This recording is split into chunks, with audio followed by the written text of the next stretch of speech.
Let's get educated. That's why we're here, to bring you the stories impacting K-12 classrooms and college campuses. It's time for a little education. Welcome one, welcome all. I am Katie Patrick, joined by David Fioraso. Hello. Whoa. Welcome back. Well, we have Freedom Project Academy around here. In case you didn't know, it is our K-12 Judeo-Christian online school. And right now, at this very moment, it is enrolling for the fall. It's just humming right along there. But we want you to join in all of the fun that we have around here. So get some information. All you have to do is go to freedomforschool.com. That's freedom, F-O-R, school.com. We'll send you a free information packet. And of course, when you decide to enroll your student here, your students, maybe you have more than one, make sure you put in the code EDUCATED so then we get some brownie points, because we always love brownie points, even though we always win, David, don't we? We crush everyone else. But anyway, we have a Christian couple in London who has taken their child's elementary school to court after claiming the school forced the 4-year-old to participate in all kinds of Rainbow Pride events, including a parade. And you won't believe what the judge said in the end, David. An LGBT activist parade. We had a story just a few weeks ago, I think, where a kid was forced to be in a class and watch a mock lesbian wedding or something like that. Anyway, they all kind of run together. Yes, they do. But this was a Christian couple, Montagues, I believe, over in London. Now, here's what the judge said. First of all, there's the headline, and it pretty much explains it. Mother of a 4-year-old forced to participate in LGBT ritual vows, or vows to appeal judge's ruling in discrimination suit. So the judge ruled against the parents, and he claimed that the activist ritual did not advance LGBT issues over other lifestyle forms and was actually aligned with their Christian beliefs. Wait, what? Huh? Okay. He also underlined the importance of teaching LGBT issues in schools to ensure that, quote, those who adhere to that lifestyle receive favorable treatment. That's the judge. Here's the video. This was not a fair trial. This was not somebody who was looking at it from a fair and basis of a parent. I went in there and I was under fire.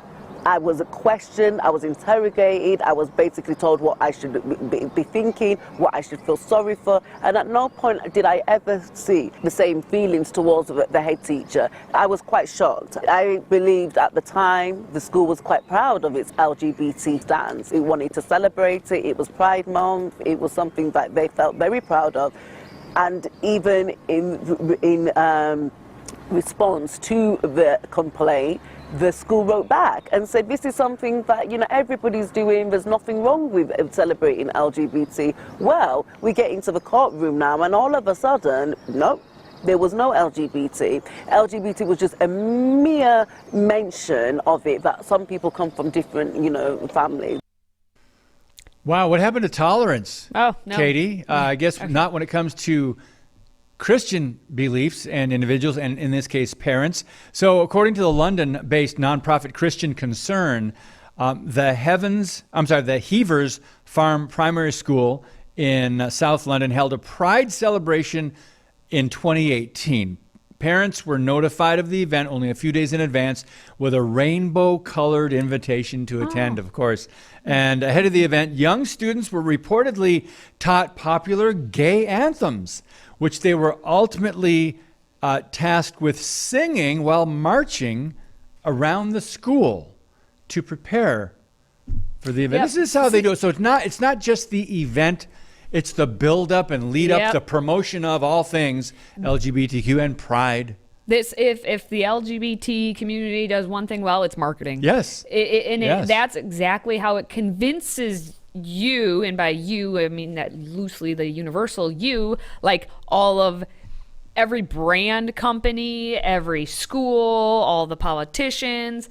It's, well, if everyone else is doing it, I better jump on this wagon too. And so they do their marketing by these apparently what did it say, rainbow colored invitations and all that, and they send that out, and it's popular, and you saw in the video, it said, everyone's doing it, and they're saying that this was their gay anthems and they're popular. And all.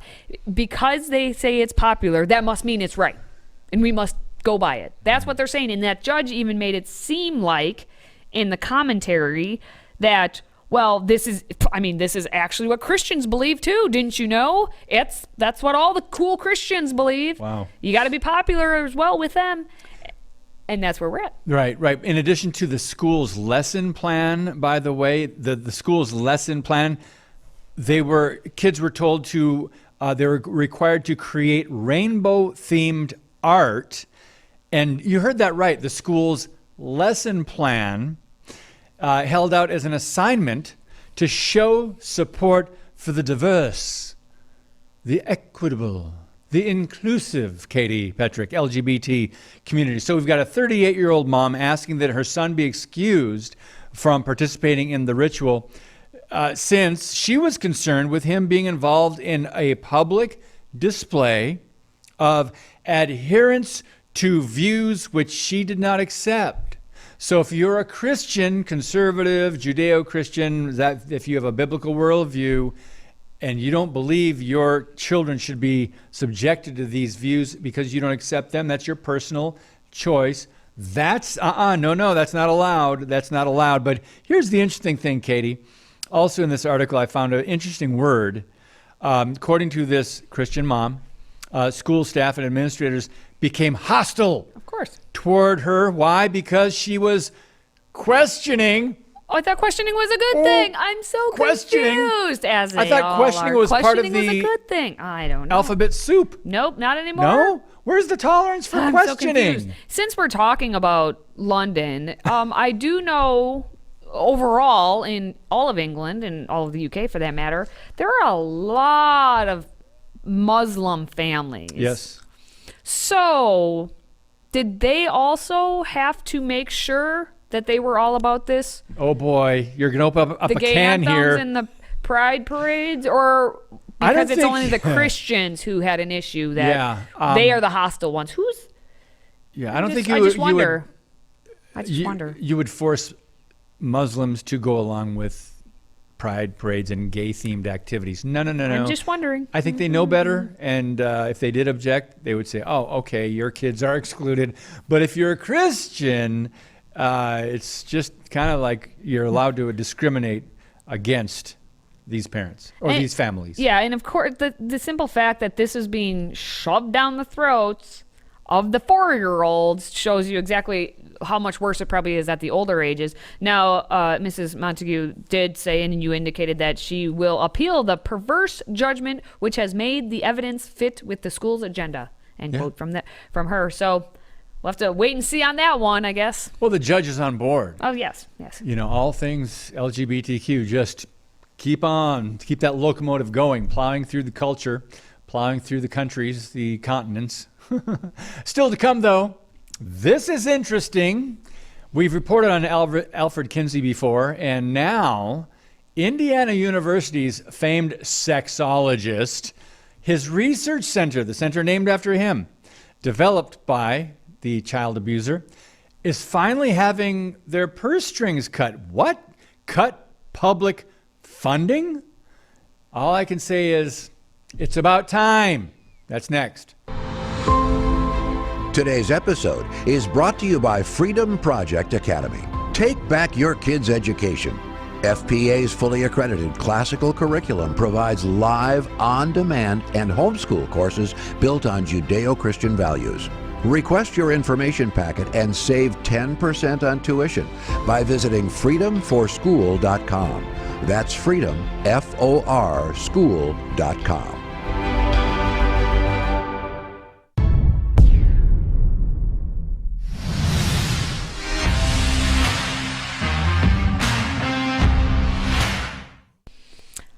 It's about time. It is about time. Now, you may have never have actually heard of Alfred Kinsey, but if you watch this show or Christ and Culture with David Fiorazo, you certainly have. Yep. But you have certainly certainly been affected by his thoughts and his beliefs. Now, he was known as the father of the sexual revolution. He has said that, babies can have orgasms and that child rape actually will benefit victims, children. Yes. And, hey, pedophilia, A-okay in his book. And by the way, everyone is bisexual. David, is there anything else you'd like to add very quickly before we continue on? Yeah, here? Basically, the focus of the sex research is to prove that human beings are sexual animals from birth. No age restrictions, no age limits. You see, open the door for consent and pedophilia. This is part of the plan. He was a socialist, atheist. He was a child pedophile, and he did a lot of damage. I mean, his work between Margaret Sanger and Alfred Kinsey, they really set the stage for the government-run sex education that we've seen today, and the dumbing down of America, but also the grinding down of morality. Let me just quote something you probably aren't aware of, because this issue is about the governor. Thank you. Finally, someone did this, defunded this institute, but Republican Governor Eric Holcomb signed a 2-year budget bill. Finally, he basically vetoed the ongoing funding. He said, no, I think we should finally put a stop to this. And there's been a lot of blowback here, but let me just share with you what's known as Table 34. There's the Kinsey Institute, funded by Indiana University and has been for many decades. So along with his 1953 book, Sexual Behavior in the Human Female, it contains documentation, that word is correct, of children's orgasms. And this is child abuse. What they did was they experimented. They called it research, unmonitored, unscientific, and they did it on adults, on prostitutes, on prison inmates, on the homeless, on children. Let's just say a 4-year-old. What 4-year-old's parent in the 1940s would give permission to let their child be experimented on, Katie? So this defunding, I'm going, well, thank you, sir. God bless him, the Republican governor there in Indiana. But what happened to all the previous decades of governors? And this is just horrific if you want to look more into the Kinsey Institute and who he was. Yeah, there's a lot to go into there with Alfred Kinsey stuff. But let's just get a little bit more information about how, at least the good of now and moving forward, is the Institute is defunded by not having your taxpayer dollars anymore. Indiana University's Kinsey Institute has attracted both admiration and controversy over the last 75 years. Its research into sexuality, gender, and sexual health has earned it a spot in the center of a global debate. But a provision in the Indiana state budget finalized this month will block state funding for the institute. The amendment was introduced by freshman Republican lawmaker Larissa Sweet of Wabash. She alleged without evidence that the institute's founder, Alfred Kinsey, sexually abused children, and insinuated that Kinsey researchers continue to enable child abuse. Could they be hiding child predators? Is this a place, if there is any place where Chris Hansen needs to bring to catch a predator, it is Indiana University. Sweet's provision was met with immediate pushback. This amendment is based on old, unproven allegations of conspiracies that did not exist, that did not happen. These are warmed over internet memes that keep coming back. Guys, do your research. Do your research. They're gaslighting by saying it never happened. This is history, this perversity, what they did to children. There's evidence, it's their own documentation, that they were timing with a stopwatch the orgasms of men, women, children, from teenagers all the way down to toddlers, to prove that humans are sexual beings and we should have no limits or restraints on sex. He truly inspired Hugh Hefner's Playboy. And this guy, I mean, Indiana University, 75 years on their 75th anniversary last year. You know what IU did? They gave him a bronze statue, Kinsey, a life-size statue. So they're willing to fight for this perversion to remain public and to call what abuse and perversion was as research. They're willing to continue to do this. So his promotion of sexual activity at any age truly laid the groundwork in the 1940s for the normalization of adultery, homosexuality, and the transgender movement today, plus rolling out the carpet for pedophilia now. Why? Because young children want to be sexual. This is an abuse of God's true word, that children are born sexual beings and that's all they want to do is seek pleasure from the earliest age. These are lies. And their flawed research needs to be called out. And thank you for all those who are coming forward trying to cut this funding for this institute. Yeah, well, you had seen in the little video there, Republican Representative Larissa Sweet, who is a freshman. God she's bless from her. Wabash. Yeah, she came in and put this amendment back in February and to get it put forth, and she commented on Matt Pierce, and you saw him in what he says about it. Well, Matt Pierce has been he's a Democrat state representative from Bloomington who's been there for 15 or 20 years, and you just see the stark difference between someone who actually comes in to office and cares about children, and then Matt Pierce, who said that this defunding was driven by an alliance of extreme right Republicans and other Republican legislators who fear being defeated in a Republican primary. How many times can you say Republican in one sentence? 3. This action is part of the culture war being waged by the Republican Party. Okay, there's a 4th one now. Attacks on Alfred Kinsey and the Kinsey Institute are based on decades-old unproven QAnon-like conspiracy theories that have been circulating on the internet for decades.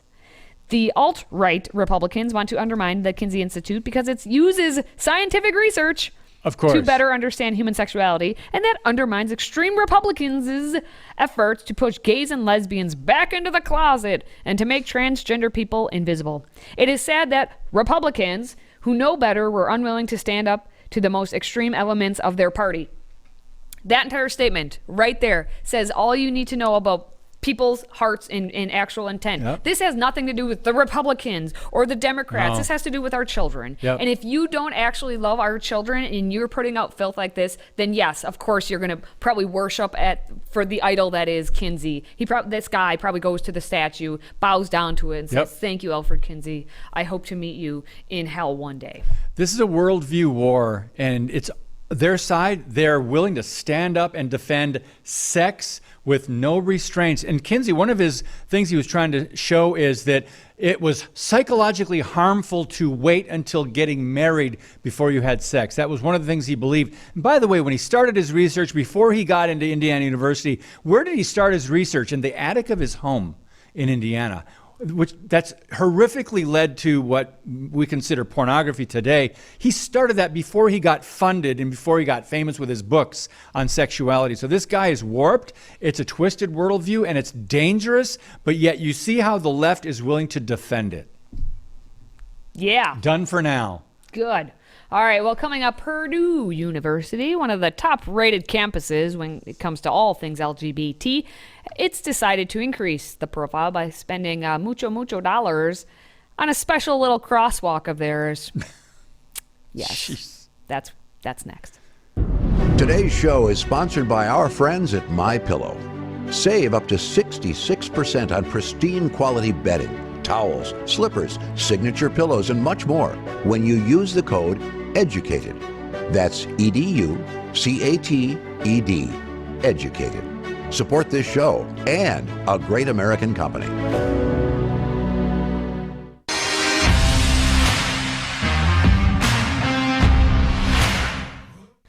There is the yellow brick road. You know that, the yellow brick road? That you're supposed to follow? Follow the yellow brick road. Yes. All right. And then there's a rainbow monstrosity that costs $17,000 for students at Purdue University. Again, Indiana. Oh. What's going on in your state? Interesting. Anyone from Indiana, let us know. The Purdue University student government approved the allocation of $17,000 of funding towards a rainbow crosswalk that will symbolize Purdue's commitment to inclusion. Diversity, equity, and inclusion. Is that what it does now? Yeah. Now, the bill author and the PSG member there, Lillian Ferguson, the president pro tempore, who uses pronouns she and her, clarified that the reason for such a high cost is due to the fact that the crosswalk will be constructed out of thermoplastics. Yes, thermoplastics, which can last up to 10 years. The Rainbow Crosswalk will stretch across the intersection of Mitch Daniels Boulevard and Grant Street, according to the Exponent, which is the Purdue University student paper. So, it was a vote of 25-1 and one abstention. Oh, gosh. That's I don't know who abstained, but that one person who voted against, I applaud you. Kudos. For having some sort of, brain function up there. Well, there's one. Because, of course, all these college kids are going to be like, a rainbow crosswalk? Yes, I vote for it. Cost $17,000? Who cares? Yeah, Not my exactly. money. It's just a number. 17? Okay. And that's exactly what happened. Because, as we know, Purdue University is, 5 out of 5 stars. For what, you ask? Oh, campus pride. 5 out of 5 stars. So they are a premier campus. Everyone should go there and waste their, if you're out of state, you're wasting about $29,000. If you're in state, it's about $10,000 you're just throwing away every year. So there is a pride index to go along with the DEI crowning. Yes, they have to. It's all marketing, David. It's all marketing, as we know. Yeah, this is the most programmed generation in world history. The most programmed. And it starts young. It starts early, as soon as they can access your children. Yes, and this same Purdue University, they're 5 out of 5 stars, remember? Last December, the former president. Yes. Which one? Not Barack Obama, because that would have been welcomed. It was George W. Bush. He gave a speech on campus, and it was protested, and the students at the time were shouting, racist, sexist, anti-gay, Mr. Bush, go away. Now, I don't know to what cadence they were doing it, but racist, sexist, anti-gay, Mr. Bush, go away. Now that they actually have this crosswalk, you have the perfect location to protest any further in future events. There we go. So that's how they could have proposed this crosswalk. Hey, we have a location for protesting people we don't agree with. That's what we need the $17,000 for. Either way, they got it passed, I guess, so good on them. Now, we've got our latest Babylon Bee headlines coming up, and I would much rather talk about them, so stay right there. If you have a smartphone, tablet, Roku, or Apple TV, consider downloading the Freedom Project Media app. It's 100% free and includes all of our weekly shows, plus lecture series, archive programs, and award-winning animated videos for families like the Presidential Minute, Battles of America, and Heroes of the West. Don't rely on the social media giants to keep you informed. Simply download the Freedom Project Media app from your app store and allow notifications. And we'll let you know when a new video is ready.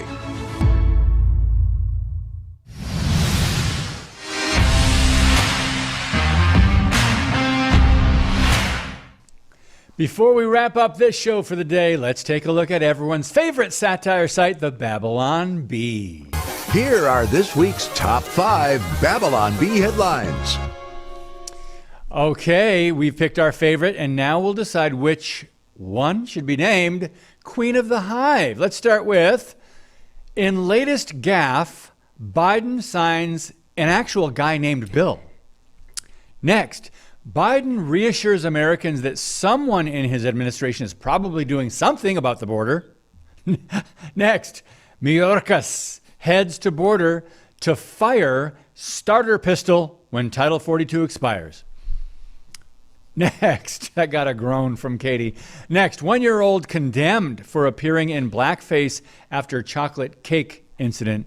And finally, Hitler exonerated after footage discovered of him moonwalking on subway.